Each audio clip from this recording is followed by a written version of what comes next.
Treasure Island by Robert Louis Stevenson. Part 1. The Old Buccaneer. Chapter 1. The Old Sea Dog at the Admiral Benbow. Squire Trelawney, Dr. Livesey, and the rest of these gentlemen having asked me to write down the whole particulars about Treasure Island, from the beginning to the end, keeping nothing back but the bearings of the island, and that only because there is still treasure not yet lifted, I take up my pen in the year of grace 17. And go back to the time when my father kept the Admiral Benbow Inn, and the brown old seaman with the sabre cut first took up his lodging under our roof. I remember him as if it were yesterday, as he came plodding to the inn door, his sea-chest following behind him in a hand-barrow, a tall, strong, heavy, nut-brown man, his tarry pigtail falling over the shoulders of his soiled blue coat, his hands ragged and scarred, with black broken nails, and the sabre cut across one cheek, a dirty livid white. I remember him looking round the cove and whistling to himself as he did so, and then breaking out in that old sea-song that he sang so often afterwards. 15 men on a dead man's chest, yo-ho-ho, and a bottle of rum. In the high, old, tottering voice that seemed to have been tuned and broken at the capstan bars. Then he rapped on the door, with a bit of stick like a handspike that he carried, and when my father appeared, called roughly for a glass of rum.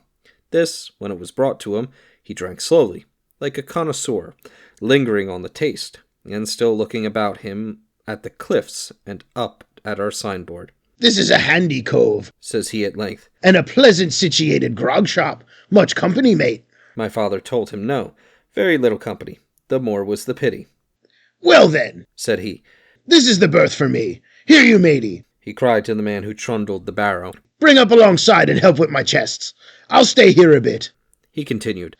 "I'm a plain man. Rum and bacon and eggs is what I want, and that head up there for to watch ships off. What you might call me? You might call me captain.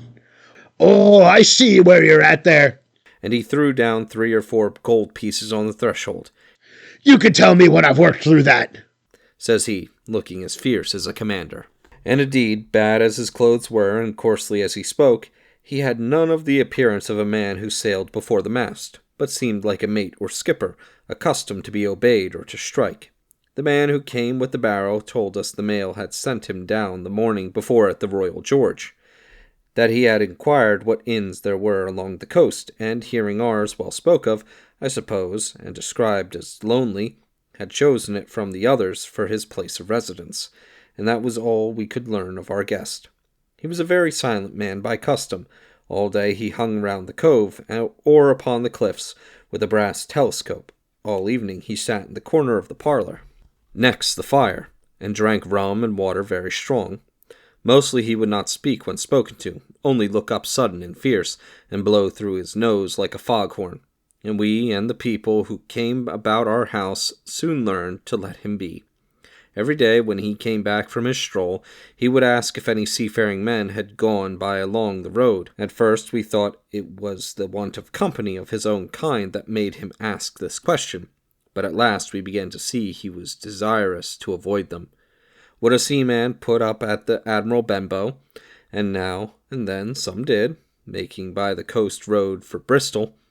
He would look in at them through the curtained door before he entered the parlour, and he was always sure to be as silent as a mouse when any such was present.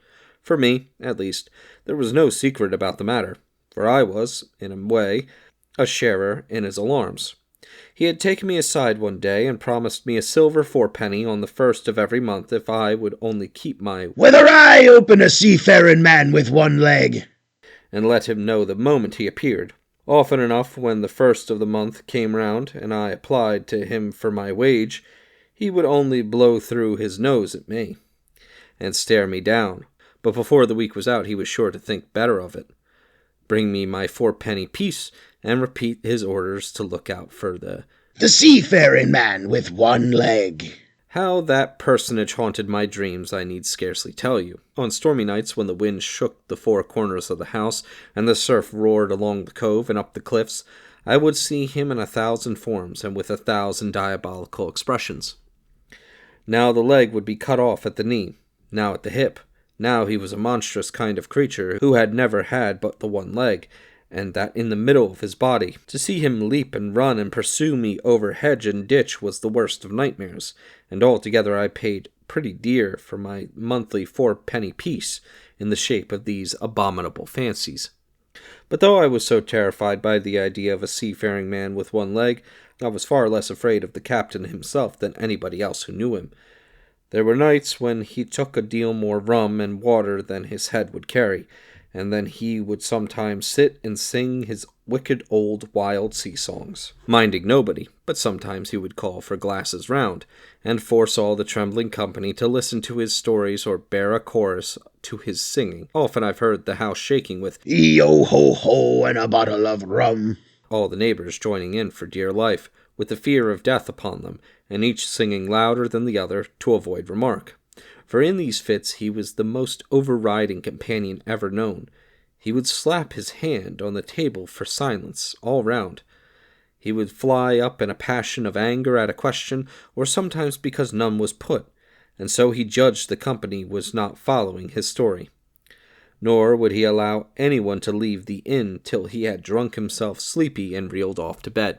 His stories were what frightened people worst of all. Dreadful stories they were, about hanging and walking the plank, and storms at sea, and the dry Tortugas, and the wild deeds and places on the Spanish Main. By his own account, he must have lived his life among some of the wickedest men that God ever allowed upon the sea, and the language in which he told these stories shocked our plain country people almost as much as the crimes that he described. My father was always saying the inn would be ruined, for people would soon cease coming there to be tyrannized over and put down, and sent shivering to their beds. But I really believe his presence did us good.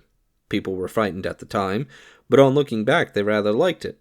It was a fine excitement in a quiet country life, and there was even a party of the younger men who pretended to admire him, calling him a true sea dog and a real old salt, and such like names, and saying there was the sort of man that made England terrible at sea. In one way, indeed, he bade fair to ruin us, for he kept on staying week after week, and at last month after month, so that all the money had been long exhausted, and still my father never plucked up the heart to insist on having more. If ever he mentioned it, the captain blew through his nose so loudly that you might say he roared, and stared my poor father out of the room.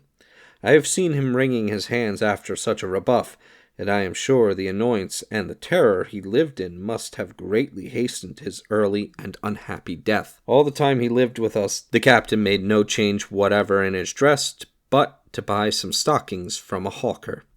One of the cocks of his hat having fallen down, he let it hang from that day forth, though it was a great annoyance when it blew. I remember the appearance of his coat, which he patched himself upstairs in his room, and which, before the end, was nothing but patches. He never wrote or received a letter, and he never spoke with any but the neighbors, and with these, for the most part, only when drunk on rum. The great sea chest none of us had ever seen open. He was only once crossed, and that was towards the end, when my poor father was far gone in a decline that took him off. Dr. Livesey came late one afternoon to see the patient, took a bit of dinner from my mother, and went into the parlor to smoke a pipe until his horse should come down from the hamlet, for we had no stabling at the old Benbow.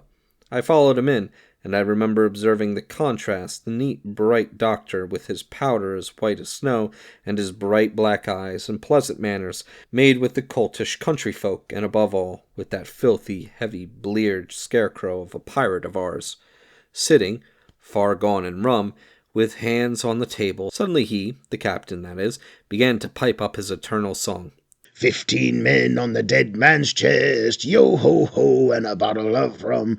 Drink and the devil had done for the rest, yo-ho-ho, and a bottle of rum. At first I had supposed the dead man's chest to be that identical big box of his upstairs in the front room, and the thought had been mingled in my nightmares with that of the one-legged seafaring man. But by this time we had all long ceased to pay any particular notice to the song. It was new, that night, to nobody but Dr. Livesey, and on him I observed it did not produce an agreeable effect, for he looked up for the moment quite angrily before he went on with his talk to old Taylor, the gardener, on a new cure for the rheumatics. In the meantime, the doctor gradually brightened up at his own music, and at last flapped his hand upon the table before him in a way we all knew to mean silence. The voices stopped at once, all but Dr. Livesey's. He went on as before, speaking clear and kind, and drawing briskly at his pipe between every word or two.